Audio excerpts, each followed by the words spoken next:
syukur kehadirat Allah Subhanahu wa Ta'ala yang telah melimpahkan rahmat dan nikmatnya sehingga pada sore hari ini kita semua dapat berkumpul secara virtual untuk berdiskusi bersama secara online dengan tema mendampingi anak di masa pandemi. Seperti yang kita ketahui, beberapa bulan terakhir ini seluruh dunia dihebohkan dengan adanya pandemi virus COVID-19 atau biasa disebut dengan virus corona yang tentu saja memberikan dampak hampir ke seluruh lapisan masyarakat yang ada di dunia, terutama untuk di bidang pendidikan yang biasanya anak-anak bisa pergi ke sekolah, bertemu dengan gurunya, belajar di sekolah bersama. Namun 3 bulan terakhir harus terpaksa belajar di rumah atau melaksanakan online learning atau home learning. Keadaan ini membuat tentu saja tantangan baru bagi para pendidik, kemudian tentu saja kepada orang tua karena harus mendampingi anaknya belajar di rumah. Nah, sore hari ini bersama dengan narasumber kita atau pemateri kita akan berdiskusi mengenai tips atau trik apa saja yang bisa dilakukan orang tua untuk membangun semangat anak-anak dalam mengikuti home learning atau online teaching. Kemudian bagaimana sih cara mengatur manajemen waktu untuk orang tua yang harus work from home tapi juga harus mendampingi anak belajar. Dan yang paling penting bagaimana cara mengelola stres baik untuk orang tua maupun anak supaya mereka tetap terjaga kesehatan mentalnya ketika harus belajar terus-menerus di rumah. Karena tentu saja mereka sudah merindukan orang tua dan sekolahnya. Namun sebelum masuk ke sesi pemaparan materi, kami persilahkan kepada Bapak Sultan SAG SS selaku Kepala Sekolah SD Budi Mulia II Pandiansari untuk memberikan sedikit sambutan kepada seluruh peserta online parenting pada sore hari ini. Monggo Pak Sultan.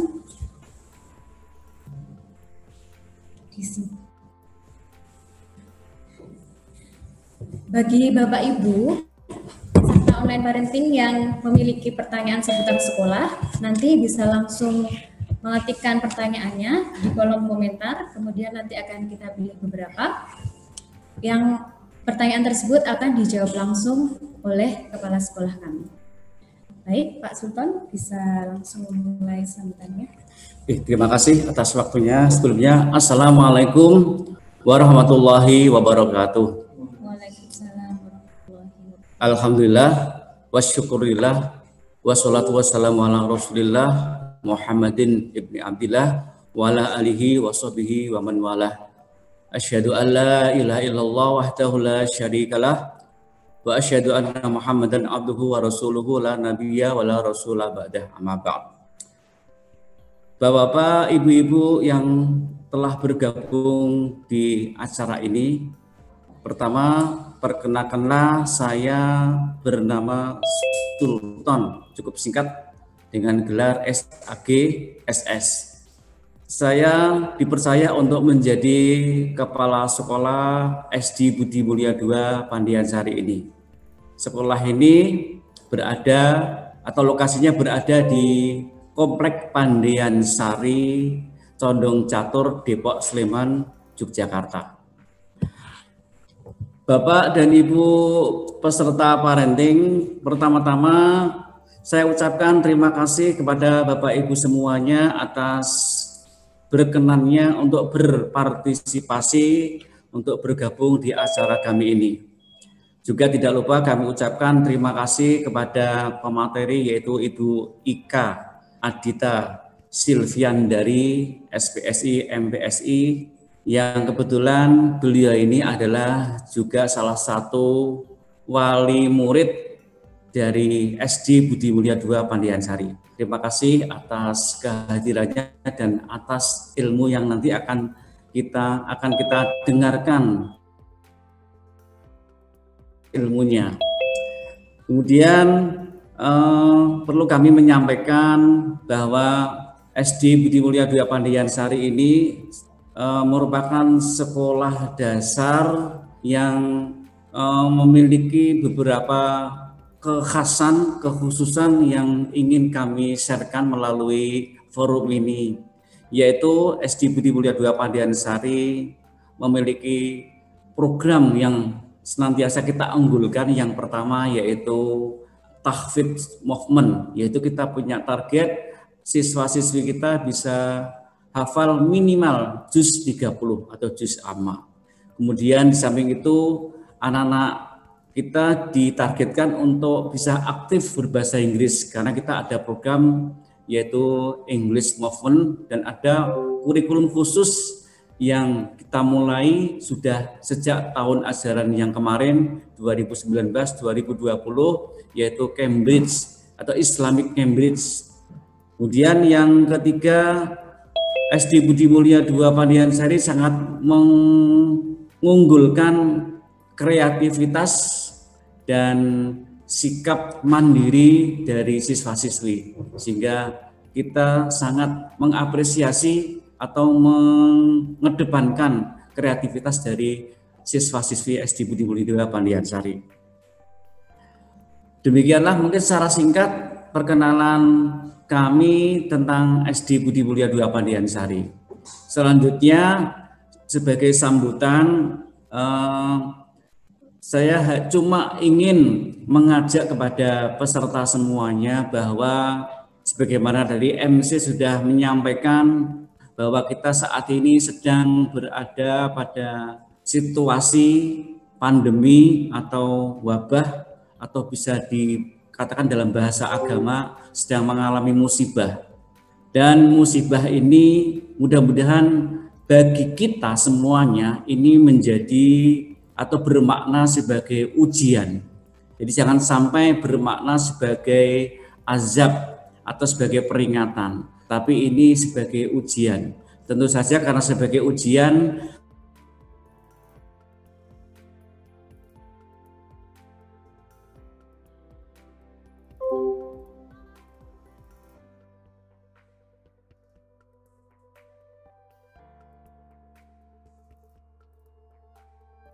kita tetap cerdas, berusaha memberikan pendidikan putra-putri kita dengan sebaik-baiknya, yaitu di masa pandemi ini.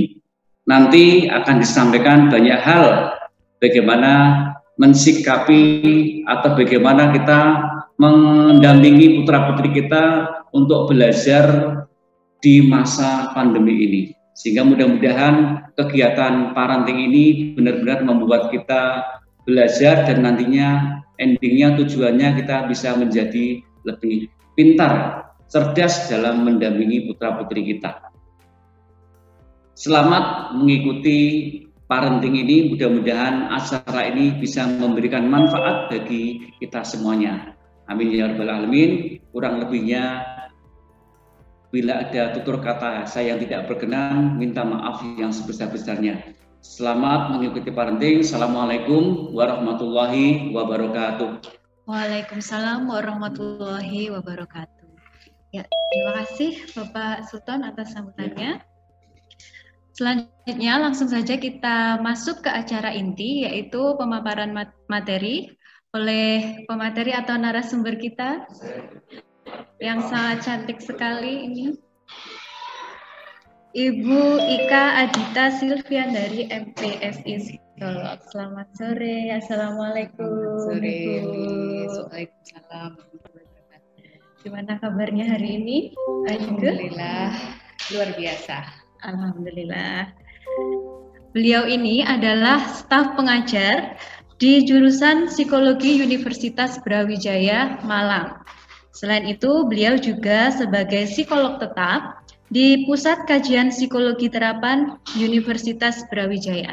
Dan ternyata yang saya baru tahu juga nih Bu, Bu Ika ini pernah menjadi salah satu edukator di playgroup atau DK di Yogyakarta. Nah ini sangat cocok sekali berbagi pengalaman di sore hari ini.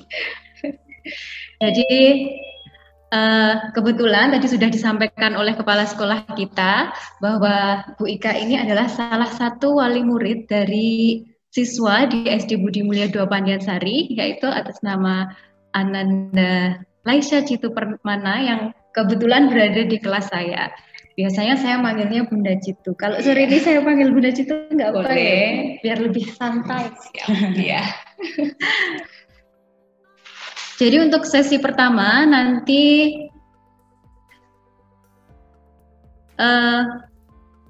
akan ada pemaparan materi untuk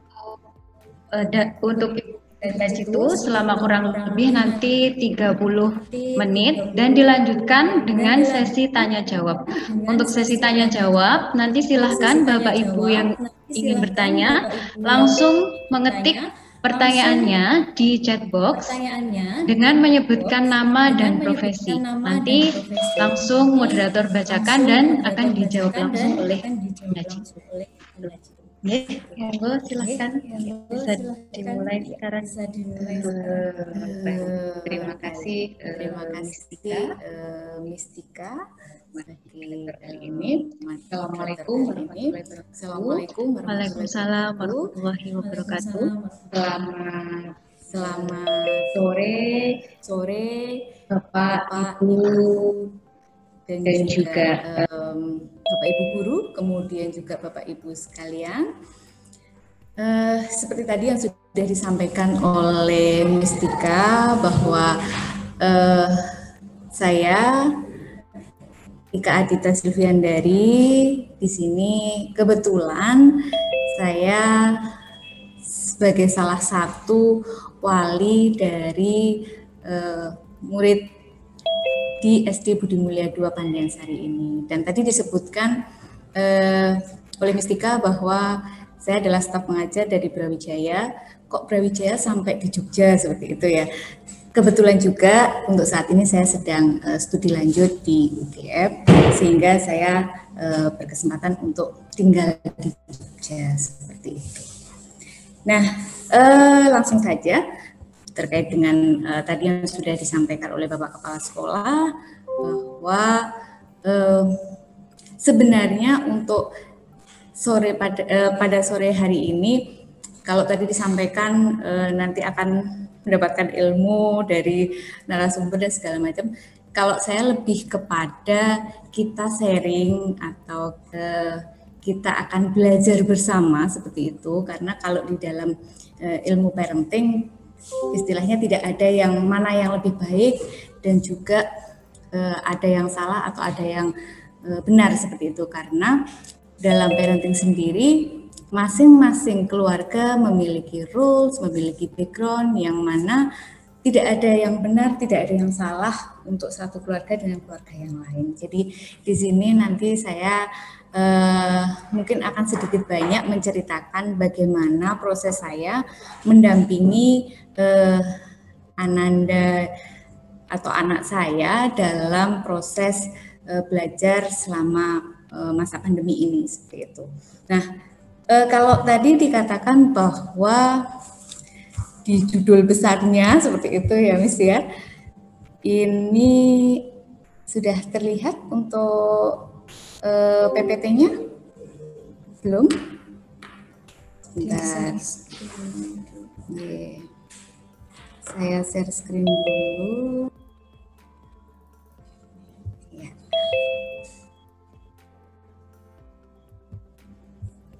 Oke. Apakah sudah terlihat? Oke. Baik. Nah, kalau di judul yang ada yaitu mendampingi anak belajar pada saat pandemi. Jadi di sini yang saya istilahkan dengan belajar di sini tidak hanya bagaimana belajar terkait dengan mata pelajaran yang ada di sekolah, tapi juga belajar terkait dengan menghadapi situasi dan juga kondisi yang ada saat ini. Jadi belajar di sini adalah belajar dalam arti yang lebih luas seperti itu. Dan yang belajar di sini tidak hanya anak tapi juga orang tua, karena kita ketahui bersama bahwa kondisi saat ini adalah kondisi yang sangat baru, kemudian tidak pernah kita alami sebelumnya, sehingga semuanya di sini harus belajar menghadapi hal baru ini. Jadi baik orang tua maupun anak harus belajar untuk beradaptasi atau belajar untuk mengatasi situasi yang tadi Bapak Kepala Sekolah mengatakan situasi yang sulit atau bisa dikatakan sebagai musibah atau wabah seperti itu. Nah,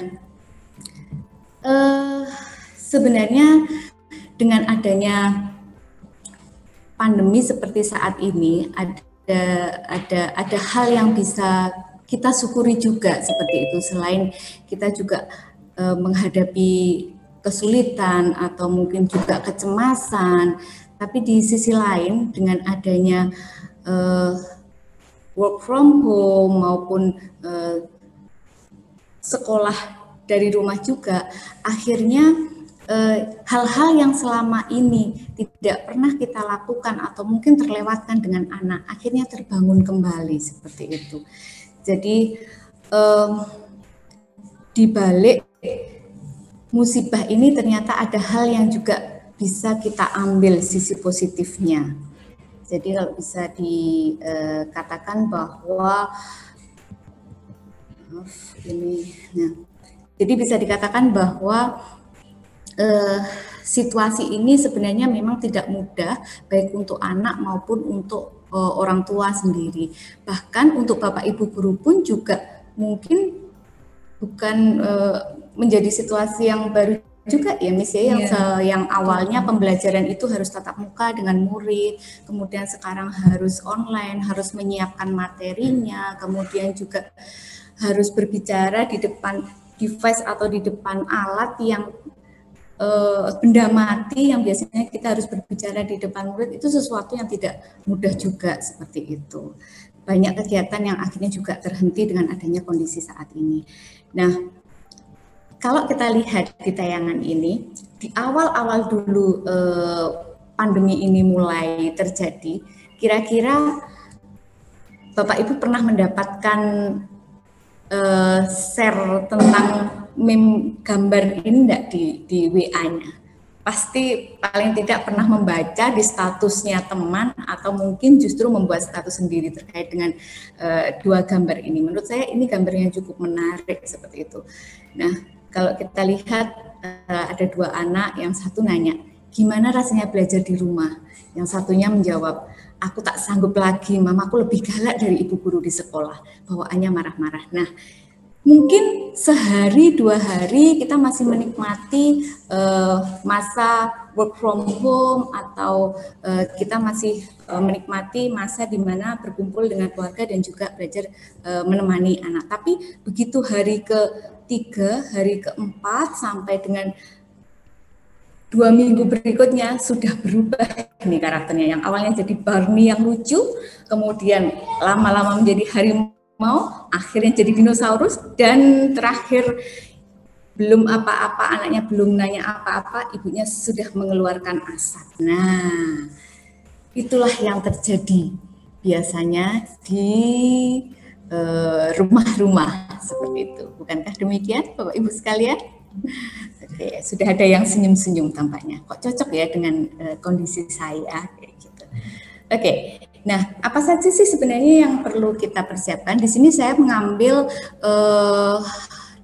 6 hal yang sudah disampaikan oleh UNICEF terkait dengan pendampingan anak di masa pandemi. Jadi di sini saya akan mengambil 6 poin yang telah disampaikan oleh UNICEF di sini, karena di sini UNICEF telah melakukan berbagai riset dari berbagai negara untuk membuat 6 formula ini seperti itu.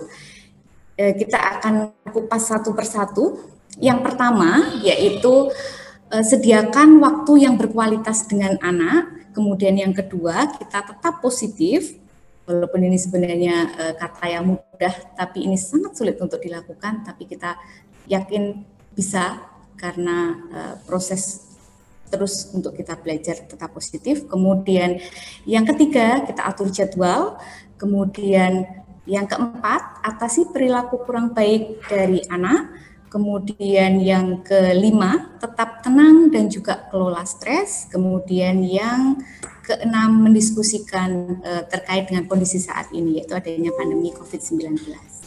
Yang pertama akan kita bahas yaitu berkaitan dengan waktu yang berkualitas dengan anak.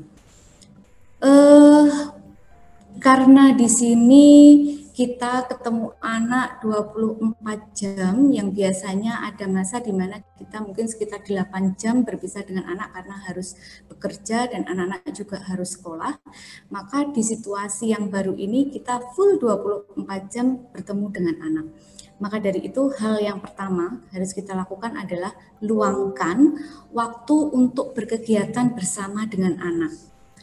Kemudian yang kedua yaitu tanyakan kepada anak apa yang ingin mereka lakukan. Sebenarnya hal ini bisa digunakan untuk membangun rasa percaya diri anak ketika anak dilibatkan dalam suatu keputusan yang ada di dalam keluarga. Jadi kita tanyakan anak ingin apa, karena mungkin sudah sekian lama di rumah terus kemudian bosan. Jadi di sini sebenarnya juga saat yang tepat ketika kita akan menjelaskan tentang suatu hal. Misalkan anak aku pengen main ke mall, atau aku pengen main bersama teman-temanku di sana. Nah, dengan adanya permintaan anak yang seperti itu, kita bisa memasukkan value tentang kondisi saat ini, bahwa untuk saat ini kita tidak bisa main ke mall terlebih dahulu, atau kita tidak bisa bermain dengan berkerumun atau bergerombol bersama teman-teman. Kita harus menggunakan masker, harus menjaga jarak, seperti itu. Kemudian yang berikutnya yaitu yang ketiga, ketika bersama dengan anak, ini sebenarnya yang paling penting, yaitu kita jauhkan diri kita dari handphone atau juga media yang lainnya. Misalkan kita matikan terlebih dahulu televisi, kita lupakan sejenak drakornya, ibu-ibu. Nah, ini banyak sekali biasanya yang karena sudah jadwalnya drakor, Jadi siapa Miss yang itu dokter siapa yang lakiin, saya iya. Saya juga benar-benar jadi betul nggak seperti itu.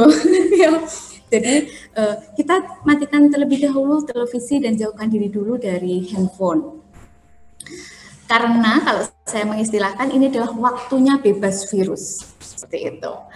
Kemudian yang berikutnya yaitu ini hal yang paling penting, pada saat bersama anak kita harus hadir penuh dengan mendengarkan apa yang disampaikan oleh anak, kemudian kita lihat dengan penuh perhatian anak kita. Mungkin hal ini tidak pernah terjadi ketika waktu kita banyak tersita pada saat kita bekerja di luar rumah. Nah, ini sebenarnya kesempatan untuk kita memperbaiki kondisi yang ada yang selama ini terlewatkan. Kita berikan perhatian penuh kepada anak, seperti itu. Nah, pada kondisi ini biasanya juga anak mendapatkan tugas dari sekolah yang berupa pembelajaran yang sifatnya daring atau pembelajaran melalui media online seperti itu. Jadi orang tua juga harus memberikan pendampingan terkait dengan penggunaan media yang digunakan. Karena saya sendiri, ini saya akan menceritakan pengalaman saya, dengan adanya media online saat ini, maka otomatis jumlah screen time yang dialami oleh anak itu juga akan meningkat. Nah, sehingga hal ini juga bisa menimbulkan efek-efek yang perlu kita perhatikan juga untuk jangka panjangnya. Sehingga orang tua perlu mendampingi terkait dengan penggunaan gadget, penggunaan media-media untuk baik untuk pembelajaran sekolah maupun juga untuk kegiatan-kegiatan yang lainnya dari anak, seperti itu. Nah, kalau ada orang tua yang kemudian berkata, aduh, harus online menggunakan handphone, kemudian padahal saya selama ini handphone itu yang penting bisa untuk WA, bisa untuk telepon, SMS itu aja cukup. Nah, inilah saatnya yang tadi saya sampaikan bahwa kondisi saat ini adalah kondisi yang mengharuskan kita sebagai orang tua juga harus belajar terkait dengan tuntutan yang ada saat ini. Jadi kita belajar, anak kita juga belajar. Ini sudah menjadi suatu keharusan yang ada saat ini, seperti itu. Kemudian ini ada beberapa ide kegiatan yang bisa dilakukan di rumah bersama dengan anak. Mungkin nanti Bapak Ibu bisa membaca sendiri, kemudian juga mempraktekkan di rumah. Nanti materinya bisa saya share-kan ya, sesuai dengan email yang masuk dan segala macam. Monggo silahkan gimana mekanismenya. Jadi ada untuk kegiatan bagi balita atau bayi, kemudian juga untuk anak usia TK dan juga SD, dan juga kegiatan untuk remaja. Masing-masing kegiatan ini disesuaikan dengan tahap perkembangan mereka, seperti itu. Bisa dibaca sendiri nanti. Kemudian yang berikutnya, yang kedua, yaitu kita sebagai orang tua harus tetap positif. Artinya di sini kita harus bisa menjaga kondisi emosional, kondisi psikis kita dalam kondisi yang positif. Memang tidak mudah untuk mencapai hal ini. Tadi yang sudah saya katakan bahwa untuk tetap positif atau stay positif itu hal yang mudah diucapkan tapi cukup sulit untuk dilakukan, seperti itu. Nah,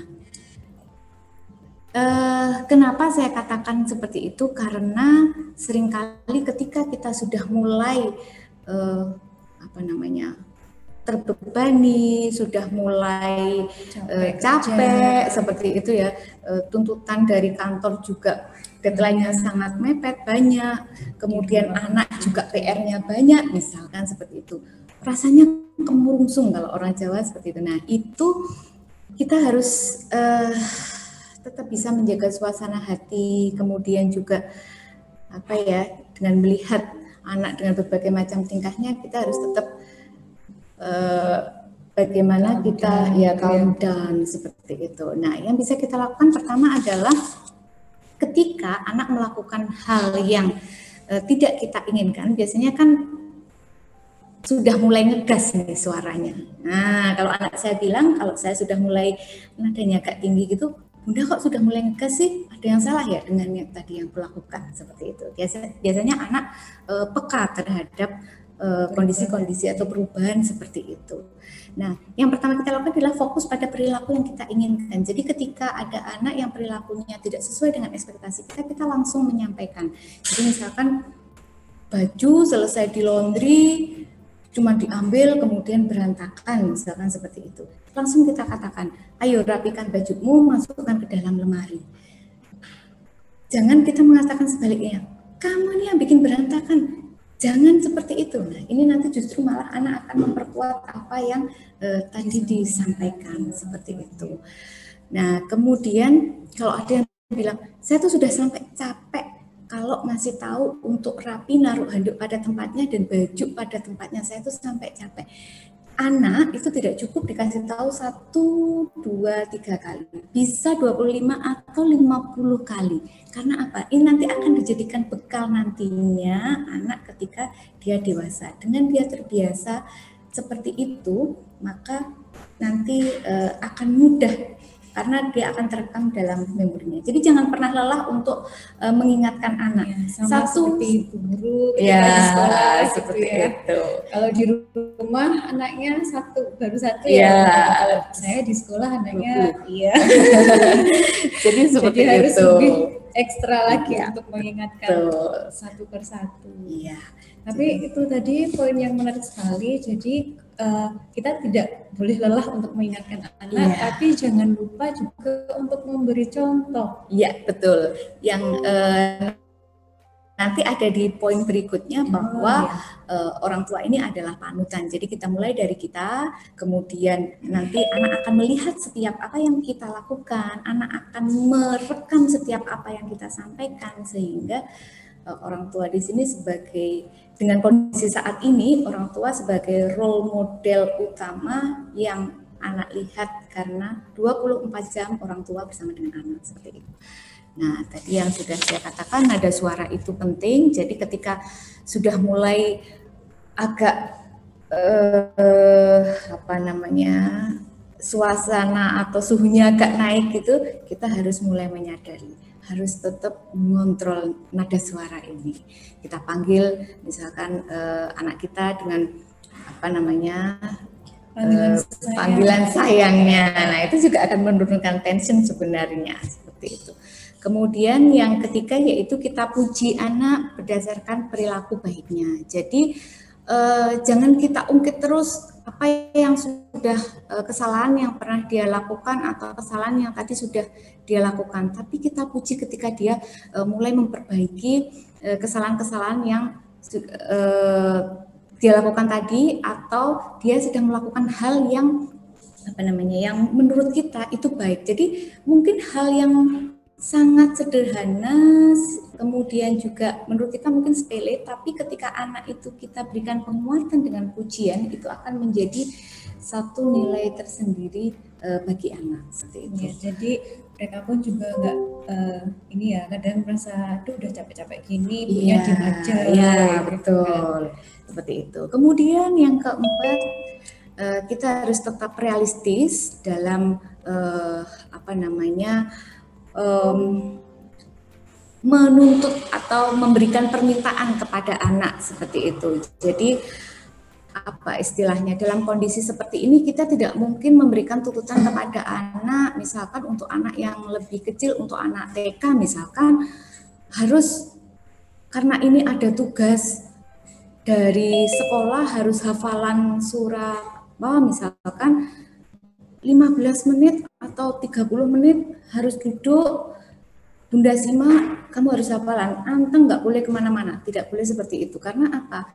Kita harus realistis bahwa anak usia TK misalkan paling lama itu 10 sampai dengan 15 menit itu sudah luar biasa dia bisa anteng di tempatnya. Jadi memang itu sudah tahap perkembangannya seperti itu, dan kita harus menyadari itu. Kemudian yang berikutnya yaitu, ini untuk bagi Bapak Ibu yang memiliki anak remaja, jadi karena mereka pada tahap perkembangan remaja ini adalah kebutuhan untuk bersama peer group-nya itu tinggi, maka kita juga memberikan kesempatan kepada mereka untuk tetap terkoneksi dengan teman-temannya, bisa melalui media sosial, mungkin WhatsApp, kemudian juga Instagram, atau mungkin dengan lain dan segala macam, sekarang banyak sekali. Tetapi kita juga harus tetap bisa melakukan controlling terhadap aktivitas yang dia lakukan. Kembali lagi kepada tadi yang sudah saya sampaikan bahwa screen time itu perlu juga untuk diperhatikan seperti itu. Nah, yang ketiga yaitu perlu dilakukan pengaturan jadwal. Jadi dengan kondisi yang ada seperti saat ini, otomatis semua jadwal yang biasanya kita lakukan berubah drastis seperti itu, sehingga kita perlu membuat rutinitas baru yang sifatnya fleksibel, namun harus konsisten. Ini yang penting. Fleksibel di sini artinya kita bisa menyesuaikan dengan kondisi yang ada saat ini. Misalkan kalau pagi, misalkan jam 8 sampai dengan jam 10 adalah aktivitas untuk berjemur misalkan. Nah, kita tetap konsisten di jam tersebut kita berjemur, tapi dalam aktivitas berjemur kita tidak hanya sekedar duduk atau berdiri sampai dengan 10-15 menit, tapi juga dalam aktivitas tersebut bisa kita selingi dengan kita ajak anak kita untuk, karena kita berjemur di halaman sambil membicarakan ada bunga di situ, membicarakan tentang kok bunga itu bisa seperti itu ya, warnanya bisa seperti ini, yang itu kok warnanya merah, yang ini kok kuning, kok yang ini hijau, dan segala macam. Kita bisa menjadikan hal-hal yang ada di sekitar kita menjadi menarik dan jadi bahan diskusi dengan anak kita. Kemudian yang kedua yaitu kita ajarkan secara konsisten mengenai protokol kesehatan tentunya, yaitu mengenai jaga jarak, kemudian bagaimana cara mempertahankannya, cuci tangan yang benar, dan juga ini hal yang menyenangkan menurut saya dan anak saya, yaitu melakukan kegiatan bersih-bersih dengan menyenangkan. Nah, Ini yang apa namanya menjadi salah satu hiburan yang bermanfaat menurut saya. Kemudian yang berikutnya yaitu tadi yang sudah saya sampaikan bahwa orang tua adalah panutan, makanya di sini orang tua juga harus konsisten ketika menerapkan aturan atau mungkin tindakan atau juga perkataan yang itu akan menjadi teladan bagi anaknya atau panutan untuk anaknya seperti itu. Misalkan kalau pergi keluar harus pakai masker misalkan, tapi ternyata ibunya pada saat pergi keluar membeli sayur misalkan ternyata ibunya lupa nggak pakai masker. Nah seperti itu. Jadi ketika kita ketemu kondisi seperti itu dan kita memang benar-benar lupa, itu kita juga harus sampaikan ke anak, oh iya maaf tadi lupa, harusnya tidak seperti itu tadi. Nah itu. Oke, kemudian yang kelima yaitu ajak anak untuk berefleksi tentang hal-hal yang telah dilalui selama seharian. Ini biasanya saya lakukan ketika kita menjelang tidur, kita ada pilot talk. Iya, pilot talk. Jadi saya dengan anak saya akan berefleksi atau akan menceritakan hari ini apa yang sudah kita lakukan, kemudian kalau misalkan itu kita punya suatu target, sebelumnya kita punya suatu target itu tercapai atau tidak, kalau tidak kenapa, terus apa rencana selanjutnya, atau biasanya kita merencanakan besok kita mau ngapain aja ya, misalkan seperti itu. Oke, nah yang keempat yaitu atasi perilaku yang kurang baik. Di sini artinya atasi perilaku yang kurang baik di sini bahwa kita tahu bahwa semua anak tentunya pernah berperilaku kurang baik. Nah, hal ini wajar ketika anak merasa lelah, kemudian merasa lapar, kemudian juga merasa takut dan atau mungkin dia sedang belajar untuk mandiri. Sehingga apalagi dengan kondisi sekarang yang harus stay at home, dia jenuh, itu lagi yang dia temui, apalagi kadang protes terkait dengan makanan misalkan seperti itu. Maka yang bisa kita lakukan adalah yang pertama kita alihkan. Jadi kita harus peka terhadap kondisi anak ketika sudah mulai muncul perilaku yang menurut kita kurang baik seperti itu ya, misalkan dia sudah mulai rewel, protes ya, sebagai bentuk dari protes seperti itu, kita harus peka itu, kemudian kita segera alihkan sebelum perilaku itu semakin menjadi. Nah seperti itu. Jadi misalkan dengan cara apa? Kita ajak ngobrol, kemudian kita tadi seperti yang di awal, apa yang dimaui anak saat itu, kemudian kita bisa mengarahkan untuk seperti apa yang misalkan inginnya dia bermain dengan temannya, kita bisa berikan pengertian kondisinya saat ini seperti ini loh. Kemudian kita ajak bermain, oh ternyata dia lagi butuh bermain nih, bosen kalau disuruh hafalan terus misalkan kayak gitu, atau di dalam rumah terus seperti itu. Interaksi sosial. Ya, seperti itu. Bosan. Nah, mungkin kita bisa melakukan hal-hal yang selama ini tidak pernah kita lakukan. Misalkan yang pernah saya lakukan yaitu di awal pada saat mulai pandemi ini, anak saya karena tipenya itu ekstrovert dan dia need for affiliation-nya itu tinggi. 3 hari pertama itu dia sangat kebingungan untuk bagaimana caranya dia bisa bertemu dengan temannya, bermain dengan temannya. Akhirnya saya dengan suami melakukan hal yang selama ini tidak pernah kita lakukan, yaitu bermain bertiga seperti itu, kemudian main tebak-tebakan, yang kalah nanti dikasih bedak. Ini hal yang sangat sepele dan dulu ini menyenangkan buat saya waktu saya kecil. Ternyata ini bisa saya terapkan ke anak saya dan anak saya sampai dengan sore kondisi moodnya tetap terjaga dan dia merasa yang wah besok mainan seperti itu ya, tapi dengan tebakan yang berbeda kayak gitu. Kemudian yang berikutnya ini masih yang tadi untuk mengatasi perilaku yang kurang baik. Kita sebagai orang tua mungkin juga mengalami frustrasi atau mungkin putus asa, stres seperti itu ya ketika menghadapi anak yang berperilaku kurang baik. Kita ambil nafas, kita butuh jeda sebentar, kemudian kita mulai menyadari kondisi yang ada kemudian tetap tenang, hirup dan hembuskan nafas dengan perlahan mungkin selama 5 kali. Ini cukup akan dalam apa istilahnya, dalam waktu dekat ini cukup bisa membuat stres kita, emosi, iya, stres. seperti itu. Mungkin kalau dari sisi agama itu bisa ditambahkan dengan istighfar, seperti itu, betul. Jadi energi positifnya mengalir, lebih dapat. Iya, betul. Jadi itu. Kemudian yang penting juga yaitu mengajarkan anak akan konsekuensi. Jadi maksudnya di sini adalah bahwa anak kita minta untuk memilih mengikuti arahan orang tua sebelum memberikan konsekuensi. Jadi kita tetap tenang dalam memberikan konsekuensi. Artinya di sini yaitu bahwa konsekuensi di sini adalah membantu anak untuk bertanggung jawab atas setiap tindakannya.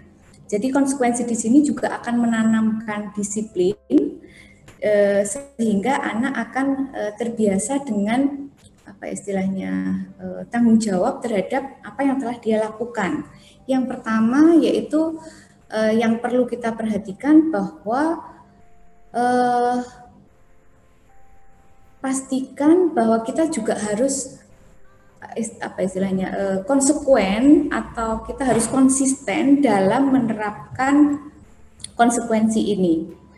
Jadi yang pertama yaitu konsisten, yang kedua yaitu realistis. Jadi ketika kita memberikan konsekuensi kepada anak, itu kita juga harus mempertimbangkan tingkat realistisnya, seperti itu ya.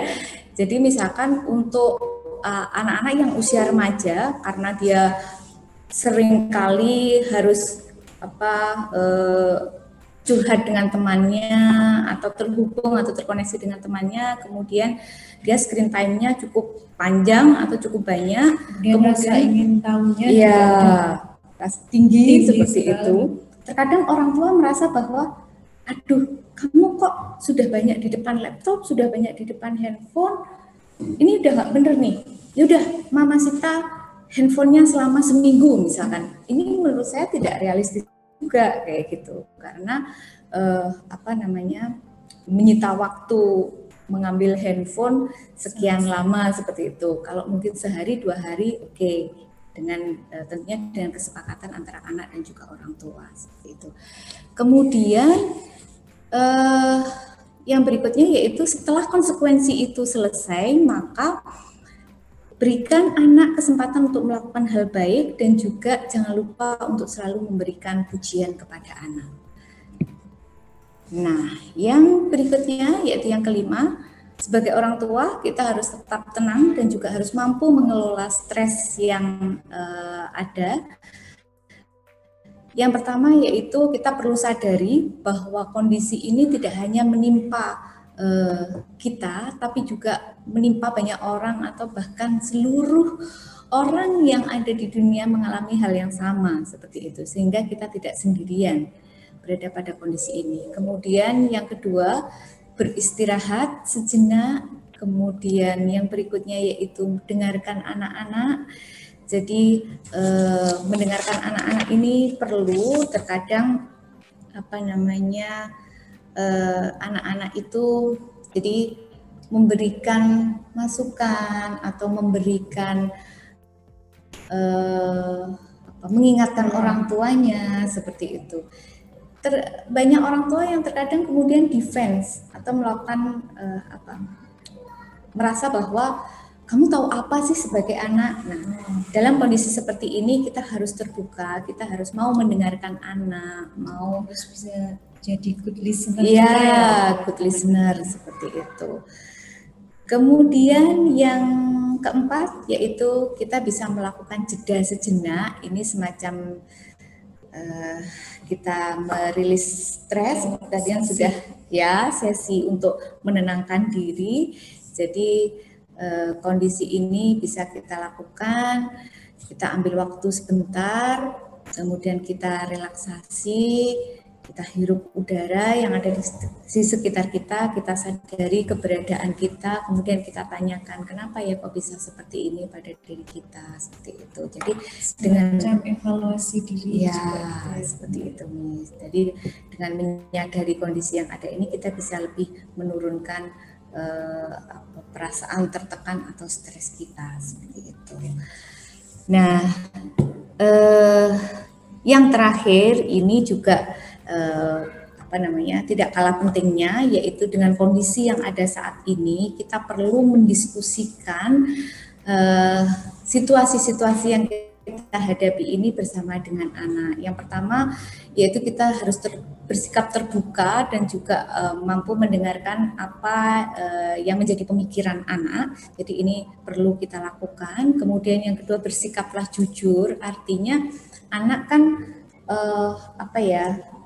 terutama untuk anak SD ya, mendengar atau mungkin membaca berita terkait dengan COVID ini. Bahkan kemarin anak saya itu menunjukkan kepada saya ada gambar yang mana itu di luar negeri, ada beberapa mayat yang dijadikan satu kemudian dimasukkan ke dalam lubang bersama-sama seperti itu. Itu membuat ketakutan tersendiri untuk anak. Ini yang perlu kita jelaskan, itu sebenarnya seperti apa kondisinya dan berita itu benar atau tidak, seperti itu juga harus kita perhatikan. Harus diluruskan ya. Karena memang nggak hanya anak-anak aja, ini sepertinya kekuatan media itu kan sangat luar biasa sekali. Betul. Kita pun sebagai masyarakat juga harus bisa memilah dan memilih mana sih yang real, datanya real, sumbernya bisa dipercaya. Itu juga sangat penting sekali. Betul. Karena ketika kita merasa takut dengan pandemi kondisi saat ini, itu juga akan otomatis bakalan kepikiran, stres, kemudian imun tubuhnya jadi turun, jadi gampang sakit. Dan juga kita kadang kalau saya itu malah udah deh nggak usah baca ini dulu. Tapi sesekali ya kita buka lagi perkembangannya seperti apa. Betul. Ya, seperti itu. Jadi kadang harus kita jelaskan juga, kita luruskan seperti apa kondisinya agar anak merasa safe, merasa tenang, kemudian juga tidak ada ketakutan karena terpapar oleh berita-berita tadi. Kemudian juga kita harus bersikap mendukung terhadap anak, artinya di sini yaitu bahwa ketika anak mulai ketakutan tadi atau mungkin mulai bingung dengan kok nggak ketemu temen sih, kok terus di rumah sampai kapan sih ini sekolahnya, kok mundur terus sih, katanya kemarin tanggal sekian, sekarang harus mundur. Nah, kita harus menjelaskan itu, kemudian kita juga harus memberikan dukungan. Kita rangkul anak, kita ceritakan kondisinya seperti apa dan dampaknya seperti apa kalau misalkan itu tidak dilakukan seperti itu. Kemudian yang berikutnya kita tunjukkan juga cara-cara bagaimana melindungi diri dan juga melindungi teman-teman mereka, dengan salah satunya mungkin stay at home atau mungkin dengan menggunakan masker dan juga menggunakan APD atau alat perlindungan diri. Itu sebenarnya melindungi diri kita dan juga melindungi orang lain atau teman-teman mereka seperti itu. Nah, ketika ada pertanyaan anak yang kita tidak tahu jawabannya, katakan jujur, tidak apa-apa, karena kejujuran itu justru malah membuat anak akan lebih menghargai. Artinya seperti ini, ketika ada pertanyaan yang sulit, maka dan kita belum tahu jawabannya, maka bisa kita sampaikan bahwa oh ya, kok Bunda baru dengar ini ya, atau oh ya, yuk kita cari bareng-bareng kira-kira itu maksudnya seperti apa, kayak gitu, daripada kita ngeles gitu ya, sok tahu tapi ternyata salah, atau mungkin ngeles tapi ngelesnya itu nggak cantik gitu ya istilahnya, sehingga membuat anak juga akan bingung. Jadi akan lebih baik seperti itu, dan itu anak juga akan merasa dilibatkan dalam prosesnya. Kemudian yang berikutnya yaitu ajak anak untuk menjadi pahlawan, bukan menjadi perundung atau pengganggu. Di sini maksudnya adalah dengan menjaga jarak, kemudian dengan cuci tangan, kemudian juga dengan menggunakan masker. Ini sebenarnya anak-anak bisa disebut menjadi pahlawan untuk dirinya sendiri dan juga untuk orang lain, seperti itu. Kemudian yang tadi sudah saya sampaikan yaitu agar tidak menimbulkan ketakutan bagi anak dan juga orang tua, perlu memilih dan juga memilah informasi yang beredar, sehingga kita perlu ketika ada share berita di WhatsApp group, kita harus bijak menyikapi berita tersebut. Ini berita yang patut untuk dipercaya atau tidak, ini patut untuk di-sharekan kembali atau tidak. Kita harus mampu melakukan hal itu dengan cara apa istilahnya, kalau di Islam mungkin tabayun seperti itu ya istilahnya. Jadi kita melakukan cross check pada sumber yang memang terpercaya seperti itu. Kemudian yang terakhir, dengan kondisi yang ada saat ini, maka kita harus selalu bersikap positif dengan selalu mengingat hal-hal yang baik. Jadi jangan membebani psikis kita dengan hal-hal yang apa istilahnya yang kurang baik, atau kita mengeluh terus-menerus dengan kondisi yang ada saat ini. Tapi kembali lagi kita apa namanya, lebih banyak bersyukur. Ya, lebih banyak bersyukur, mengingat hal-hal yang baik apapun yang terjadi seperti itu. Saya rasa itu yang bisa saya sampaikan. Monggo saya kembalikan ke Mustika.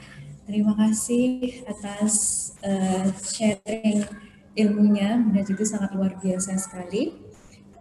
Kita langsung ke sesi pertanyaan saja. Ini sudah ada pertanyaan yang masuk dari Bunda Friska Nia. Jadi beliau ini adalah seorang ibu rumah tangga. Ya. Pertanyaannya adalah, tahun ajaran baru ini anak saya masuk SD. Bagaimana cara saya mendampingi anak dalam masa transisi dari TK ke SD di kondisi seperti ini? Oke, baik. Jadi putranya Bunda siapa tadi? Friska. Bunda Friska. Putranya Bunda Friska ini kan akan dari TK kemudian masuk ke SD. Tentunya ada masa transisi kemudian jenjang yang lebih tinggi dari sebelumnya. Nah, kalau terkait dengan jenjangnya, mungkin secara apa namanya, perkembangan anak tidak terlalu jauh perbedaannya, terlalu signifikan, tapi mungkin terkait dengan proses pembelajarannya yang mungkin agak berbeda seperti itu. Nah, mungkin yang perlu dipersiapkan adalah yang pertama tentunya berkomunikasi dengan Bapak Ibu guru tempat nanti Ananda akan sekolah di SD tersebut. Kira-kira kalau misalkan sudah ada bocorannya, nanti akan seperti apa proses pembelajarannya, kemudian materinya seperti apa. Nah, berangkat dari situ, kemudian kita bisa mendampingi anak itu untuk mempersiapkan nanti apa saja kira-kira yang akan ditemui di jenjang yang lebih tinggi tersebut. Seperti itu. Jadi memang komunikasi antara orang tua dan juga guru di saat seperti ini sangat penting. Jadi tadi mungkin saya terlewat untuk menyampaikan juga bahwa ketika orang tua mengalami kesulitan dalam mendampingi anak di rumah dalam mengerjakan tugas-tugas dari sekolah, sebenarnya orang tua di sini perlu untuk mengkomunikasikan kesulitannya tersebut dengan guru sehingga akan saling mengisi dan juga saling memahami kondisinya. Nah, itu juga penting. Seperti itu. Ya. Jadi itu juga selama ini menjadi bahan evaluasi bagi sekolah juga. Ya. Jadi kalau di SD Budi Mulia Panjansari ini kan kemarin sudah langsung share form saran, titik saran dari orang tua. Nah, itu juga menjadi bahan kami untuk menyiapkan bagaimana memberikan pelayanan yang terbaik kepada Ananda agar proses belajar itu lebih menyenangkan lagi di rumah. Karena kan biasanya bersekolah dengan senang dan senangnya itu di sekolah. Tapi sekarang belajarnya harus di rumah. Dan orang tua mau tidak mau di sini harus menjadi guru 24 jam untuk anak seperti itu. Ini pertanyaan yang kedua dari Bunda Tias. Bunda Tias ini adalah seorang pekerja full time. Pertanyaannya adalah, ketika WFH atau work from home, saya selalu memegang gadget HP atau laptop. Karena pada jam kerja saya punya kewajiban untuk selalu online dan mengerjakan tugas saya. Bagaimana tips meminta anak untuk tidak memegang gadget sementara saya punya kewajiban bekerja dengan gadget saya? Itu kayaknya masuk yang di atasi perilaku yang kurang baik. Ya. Siap. Baik.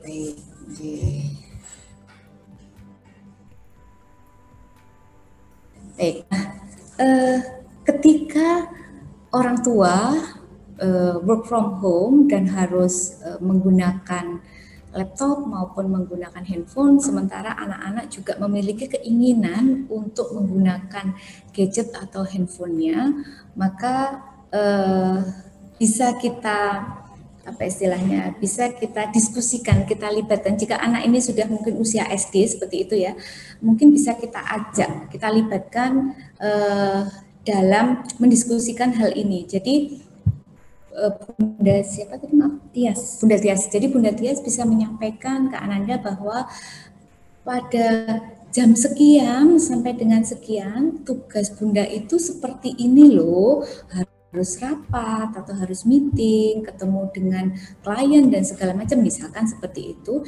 Dan ini memerlukan handphone atau memerlukan laptop misalkan, sehingga antara jam sekian sampai jam sekian ini handphonenya untuk Bunda kerja dulu ya, karena apa?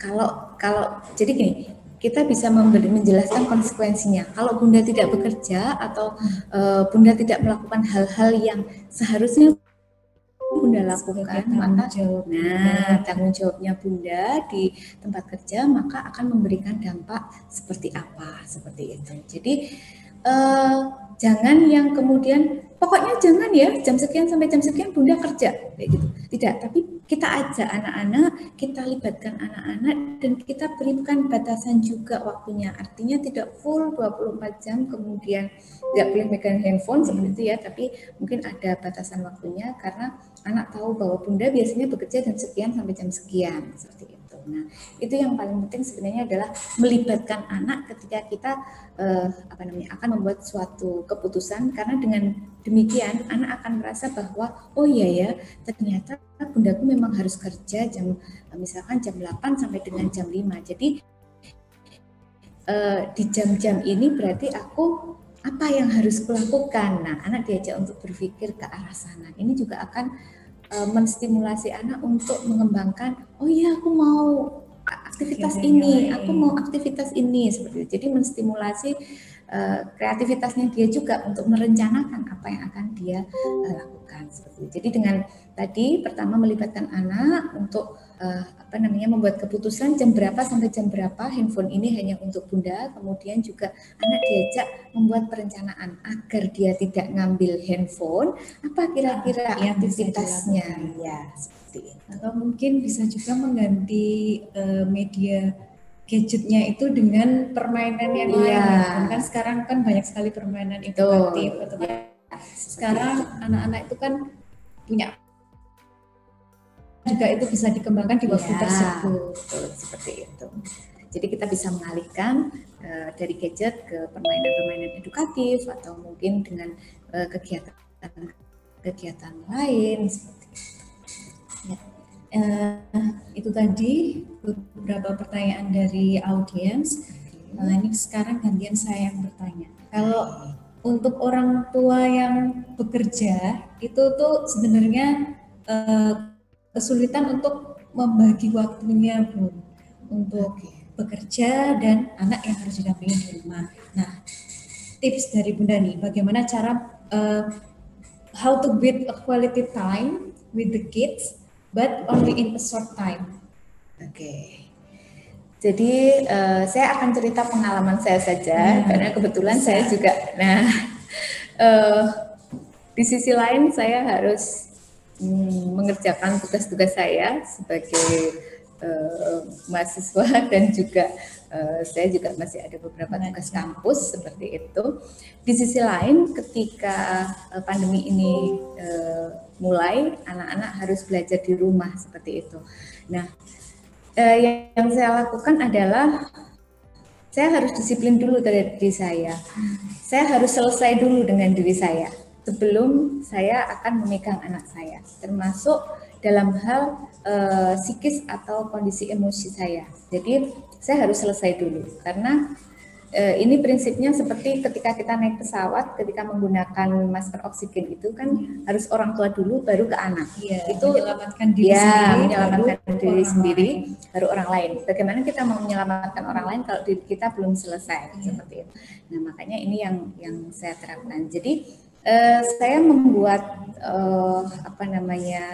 jadwal untuk diri saya karena memang work from home ini kelihatannya work from home seperti pekerjaan kantor yang dibawa ke rumah, tapi nyatanya adalah 24 jam terkadang tidak akan pernah selesai seperti itu. Makanya penjadwalan ini perlu untuk orang tua yang bekerja. Jadi kita punya waktu kira-kira jam berapa sampai dengan jam berapa, memang itu untuk waktu kita memang benar-benar untuk mengerjakan tanggung jawab kita sebagai karyawan atau sebagai pengajar atau sebagai pegawai yang harus menyelesaikan tanggung jawabnya atau tugasnya. Nah, pada saat kita mengerjakan itu, biasanya anak akan mendapatkan tugas dari sekolah. Kalau saya terapkan seperti ini. Tugas yang dari sekolah tadi dikerjakan semampu dan sepemahaman anak terlebih dahulu, karena sambil ini saya mengerjakan tugas saya seperti itu. Jadi dikerjakan dulu semampu dan juga sepemahaman anak dulu seperti apa. Nah, baru nanti setelah anak ini selesai mengerjakan, kemudian saya akan melakukan, dan tugas saya juga sudah selesai. Biasanya nanti setelah waktu istirahat, saya istirahat, kemudian anak juga istirahat, saya akan melakukan review atau saya akan mengecek ya tugasnya tadi seperti apa. Dari situ saya tahu bahwa ternyata pada bagian ini anak saya belum paham. Pada bagian ini anak saya ternyata masih butuh saya jelaskan lebih lanjut, atau pada bagian ini anak saya belum paham dan saya kok juga nggak tahu ya, berarti ini saya juga harus belajar kayak gitu. Makanya tadi yang saya sampaikan kembali lagi pada komunikasi dengan guru itu penting, karena dengan kondisi yang seperti itu maka kita bisa sampaikan bahwa Bu Guru atau Miss ternyata untuk tugas ini misalkan belum ini masih proses untuk dikerjakan, karena ya kita sampaikan, saya belum menemukan jawaban, saya harus belajar dulu terkait hal itu, atau mungkin juga anak saya masih perlu saya jelaskan kembali untuk mempelajari hal tersebut seperti itu. Kemudian, nah itu tadi akhirnya saya merasa bahwa dengan sistem seperti itu saya dapat dua-duanya, walaupun mungkin ya kalau dibilang maksimal mungkin juga tidak akan pernah ada maksimal dan idealnya, tapi paling tidak saya bisa memenuhi tanggung jawab saya sebagai pegawai atau karyawan. Di sisi lain saya juga bisa memenuhi tanggung jawab saya sebagai orang tua yang harus mendampingi anak belajar seperti itu. Jadi tidak lepas begitu saja, dan walaupun misalkan kita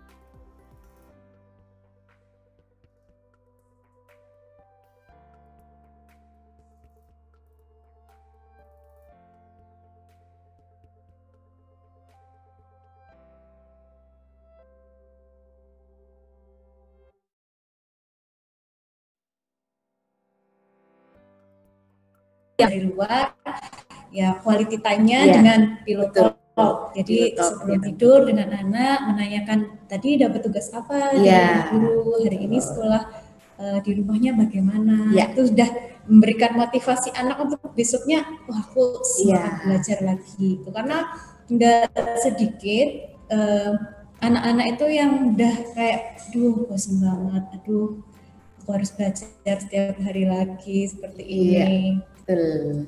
Seperti itu ya. Seperti itulah. Jadi memang quality time di akhir hari itu memang penting. Nah, ini ada satu pertanyaan lagi dari Bunda Ana. Anak saya mau masuk TK, cuma sekarang anak saya sudah keasikan dengan aktivitas biasa di rumah. Ketika dikasih tahu sebentar lagi mau masuk sekolah, dia menolak inginnya dan dia tetap ingin beraktivitas di rumah. Bagaimana cara agar anak mau mengerti sekolah TK juga menyenangkan? Jadi membangun semangat anak untuk mau berangkat ke sekolah lagi, karena mungkin sudah terlalu lama di rumah, sudah nyaman dengan bundanya, seperti itu. Ya, ini sebenarnya yang menjadi kekhawatiran banyak orang tua, terutama untuk orang tua yang memiliki putra dan putri yang usianya masih usia TK seperti itu. Kalau anak SD mungkin cenderung lebih mudah untuk kembali lagi bersekolah bersama dengan teman-temannya, tapi untuk anak-anak TK ini baru masuk, baru bisa dilepas oleh orang tuanya, kemudian langsung ada pandemi ini sehingga kembali lagi dia tergantung dengan orang tuanya, harus maunya main dengan ibunya atau dengan bapaknya dan segala macam. Nah, ini yang yang harus kita perhatikan seperti itu ketika punya anak yang usia TK adalah kita tetap mengajarkan, tetap memberikan pengertian sebenarnya pada saat bermain di rumah pun kita bisa memberikan pengertian bahwa nanti seperti apa ketika sekolah ini benar-benar dimulai seperti biasanya, seperti itu akan ketemu. Kita bisa mengingat kalau anaknya mungkin pernah PAUD atau anaknya mungkin pernah bersekolah di playgroup seperti itu ya, kita bisa menceritakan pengalaman-pengalaman menyenangkan ketika di sekolah dulu. Jadi, nanti ketika kita akan sekolah TK nih di bulan TK itu mulai kapan ya? Juli atau Agustus mungkin seperti itu ya. Nanti kita bisa mengingat memori anak di masa lalu pada saat dia playgroup. Nanti dulu pada saat di playgroup adik ketemu dengan teman-temannya yang menyenangkan, kemudian juga di sana nanti bermain seperti apa, atau bisa juga selain menceritakan kita bisa membuka foto-foto pada saat anak di playgroupnya dulu, atau mungkin juga kita bisa sesekali waktu mungkin untuk menghilangkan kejenuhan seperti itu ya.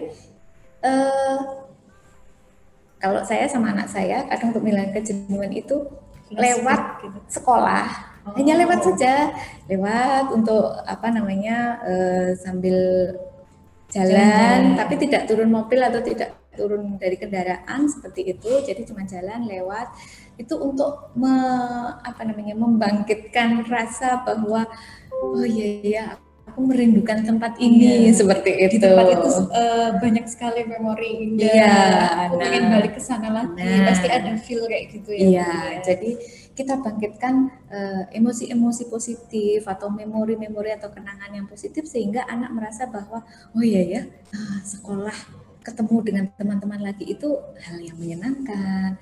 Aku sudah tidak sabar kapan aku akan ketemu bu guru, kapan aku akan ketemu teman, seperti itu. Nah, berarti itu penting banget buat Bapak Ibu yang pemilihan sekolah itu juga penting ya. Gimana lingkungan yang dibangun di sekolah, teachernya seperti apa, kemudian ruangan belajarnya seperti apa, lingkungan yang ada di dalamnya itu sangat mempengaruhi semangat anak untuk belajar. Nah, tadi yang disampaikan Bunda, ini kayaknya semuanya sudah ada di pilarnya Budi Mulia 2. Tadi kan kita harus selalu berpikir positif ya Bunda. Itu udah cocok banget dengan faith in Allah. Jadi kalau kita selalu mengingat Allah, itu kan otomatis insya Allah energi positif itu akan mengalir. Jadi apapun kondisinya, sesulit apapun, kalau energi positif itu ada, pasti kita akan melihat sisi-sisi positif dari suatu hal. Termasuk kondisi saat ini, banyak sekali yang harus kita syukuri. Termasuk kalau orang tua mungkin bisa membangun kembali quality time dengan anaknya. Anaknya senang banget karena semua dikerjakan di rumah, jadi bisa lebih banyak menghabiskan waktu dengan orang tua. Kemudian untuk guru-guru juga harus lebih berpikir positif, menghargai tanggung jawab, walaupun di rumah juga harus tetap mendidik anak-anak yang ada di rumah juga. Kemudian tadi ada mendiskusikan tentang COVID-19 tadi, termasuk dalam kebersihannya, kemudian protokol kesehatan yang harus diterapkan seperti apa. Itu cocok banget sama pilar BMD yang cleanliness. Ya. Jadi kebersihan itu kan sebagian dari iman. Itu adalah salah satu pilar BMD yang di sekolah kami itu program-program yang disusun untuk selalu bersih. Jadi sebelum pandemi ini pun kita sudah menjaga kebersihan, seperti membiasakan cuci tangan sebelum makan. Itu kemudian wajib. Kemudian membersihkan meja sendiri, loker sendiri, anak-anak juga diajari untuk mandiri. Responsibility ini yang ketiga, cocok banget dengan tadi yang konsekuensi, konsisten, dan realistis. Itu jadi menanamkan tanggung jawab kepada anak. Jadi walaupun di rumah mereka itu bukan libur, tapi belajarnya dari rumah, yang biasanya dengan guru di sekolah, tapi harus pindah di rumah dengan orang tua. Walaupun begitu, kami sebagai pengajar juga tetap keep in touch bagaimana membangun bonding walaupun jarak jauh dengan sering-sering video call, seperti saya sama Jitu kadang sampai udah tidur di video call, itu kan juga saking rindunya anak-anak kepada gurunya. Kemudian respect, menghargai. Nah, ini juga menghargai keadaan, menghargai orang lain, seperti kita menjaga diri kita dengan stay at home, itu berarti kita juga menjaga orang lain, menghargai orang lain yang ada di luar. Dan yang terakhir adalah honesty, kejujuran, itu selalu ditanamkan di Budi Mulia 2. Seperti orang tuanya juga harus tadi to be honest ya kepada anaknya, itu supaya anaknya juga bisa belajar dari orang tuanya, seperti itu. Baik, Bunda mungkin bisa memberikan closing statement karena waktu kita sudah habis, asik sekali ngobrolnya. Baik, terima kasih untuk SD Budi Mulia sudah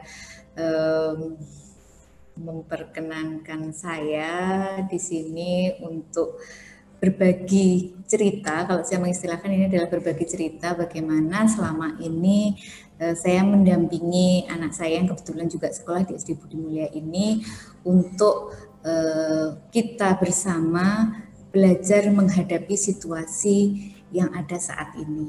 Jadi kita istilahnya tetap mensyukuri kondisi yang ada, apapun itu situasinya, itu yang paling penting. Jadi kalau tadi saya istilahkan adalah blessing in disguise, seperti itu ya kondisi ini. Jadi kita tidak sendirian, kita menghadapi semua ini bersama-sama. Jadi tetap untuk positif, tetap untuk berada pada kondisi psikis yang prima, sehat, agar imun kita juga tidak drop atau terjaga, sehingga kita bisa mendampingi anak-anak kita untuk menghadapi masa yang sangat sulit ini, dan juga mendampingi anak-anak kita untuk belajar, karena ini sudah mulai tahun ajaran baru, untuk memulai fase yang baru, seperti itu. Terima kasih sekali atas sharing ilmunya, Bunda Jitu, Masya Allah sangat luar biasa. Baik Bapak Ibu yang berbahagia, alhamdulillah sesi diskusi pada sore hari ini berjalan dengan baik. Sekali lagi saya ucapkan terima kasih kepada Ibu Ika kita atau Bunda Jitu. Besok kalau diundang lagi, insya Allah kita janjian lagi. Kemudian terima kasih kepada Bapak Ibu audiens yang sangat luar biasa sekali antusiasnya pada sore hari ini, dan tidak lupa kepada penyelenggara atas kerjasamanya sehingga kami ingatkan kembali, kami informasikan kembali bagi Bapak Ibu yang masih ingin tahu lebih dalam tentang ini, di mana sekolah yang sangat dirindukan oleh Citu tidak lepas dari kondisi yang kita bangun di sekolah ya Bun ya. Kita lingkungan yang menyenangkan untuk anak-anak belajar, ya, anak-anak pasti rindu akan sekolahnya. Oh ya Miss, satu lagi mungkin jika ada pertanyaan yang belum terjawab di sini kalau ke saya, nanti akan saya berikan jawaban.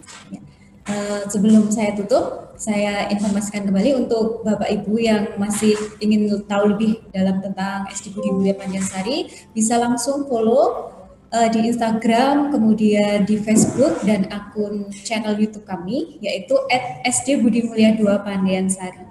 Dan untuk penerimaan siswa baru, kami membuka via online dan offline. Jadi untuk yang pendaftaran online bisa langsung diklik di www.psd.bmd.sch.id. Untuk pendaftaran offline-nya bisa langsung datang ke sekolah kami di Blok 4 Komplek Panjansari, Condong Catur, Depok, Sleman, Yogyakarta. Nanti bisa langsung hadir ke sekolah dan bertemu dengan admin secara langsung. Baik, demikian sesi diskusi online kita pada sore hari ini. Saya sebagai moderator mohon maaf jika ada warahmatullahi wabarakatuh.